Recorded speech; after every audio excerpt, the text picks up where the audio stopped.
Mobile junction நேயர்களுக்கு வணக்கம். இன்னைக்கு பார்த்தாங்க அப்படின்னா அமைச்சரவை மாற்றப்பட்டிருக்கு.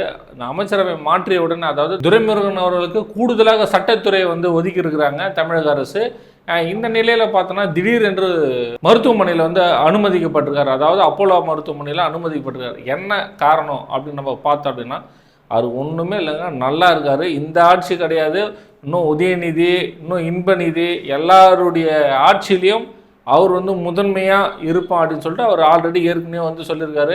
ஆனால் அவரை பற்றி எந்த பிரச்சனையும் இல்லை, ரொம்பவும் நல்லா இருக்கார் அப்படின்னு அப்போலோ தரப்பு சொல்லுது. அவங்க குடும்பத்தின் சார்பாகவும் சொல்கிறாங்க. சும்மா அவருக்கு கோல்டு காஃப் அப்படின்னு தான் சொல்கிறாங்க. அதாவது இரும்பலும் கொஞ்சம் சளியும் இருக்குது, ஒன்றும் பிரச்சனை இல்லை, அவர் சாயந்தரமே கூட போயிடுவார் அப்படின்னு சொல்லிட்டு தான் சொல்லியிருக்காங்க.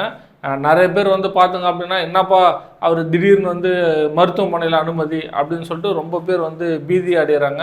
அதனால் அவருக்கு எந்த பிரச்சனையும் கிடையாது. அவர் எல்லாருக்குமே தெரியும், நீர்வளத்துறை அமைச்சராக அவர் இருக்கார். அது இல்லாமல் பார்த்தோன்னா கனிம வளத்துறை அமைச்சராகவும் இருக்கார். அதாவது அந்த கனிம வளத்துறை அமைச்சர் அந்த துறையை தான் ரகுபதி அவர்களுக்கு மாற்றி அமைச்சிருக்காங்க இன்றைக்கி தமிழக அரசு. இந்த நிலையில் அவர் பயங்கர ஹாப்பியாக தான் இருக்கார். கூடுதலாக சட்டத்துறை அமைச்சராகவும் இப்போ பொறுப்பேற்றுக்கிறதுனால இன்னும் அவருக்கு பொறுப்பு ஜாஸ்தியாக இருக்குது அப்படின்னும் நம்ம சொல்லலாம்.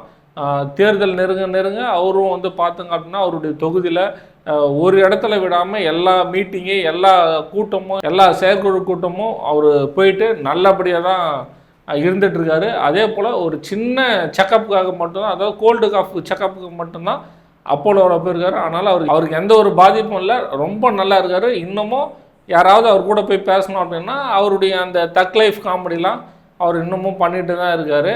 அதனால் தேவையில்லாமல் வதந்திகள் யாரும் பரப்ப வேண்டாம். முதல்வர் ஸ்டாலின் அவர்களும் ஃபோன் பண்ணி ஆனால் எப்படி இருக்குங்க அப்படின்னு சொல்லிட்டுலாம் துரைமுருகன் அவர்கள் விசாரிச்சுட்டாரு. மருத்துவமனையிலையும் பேசியிருக்காரு. அதனால் எந்த ஒரு இதுவும் இல்லை, சாயந்தரம் வீட்டுக்கு போயிடுவார்.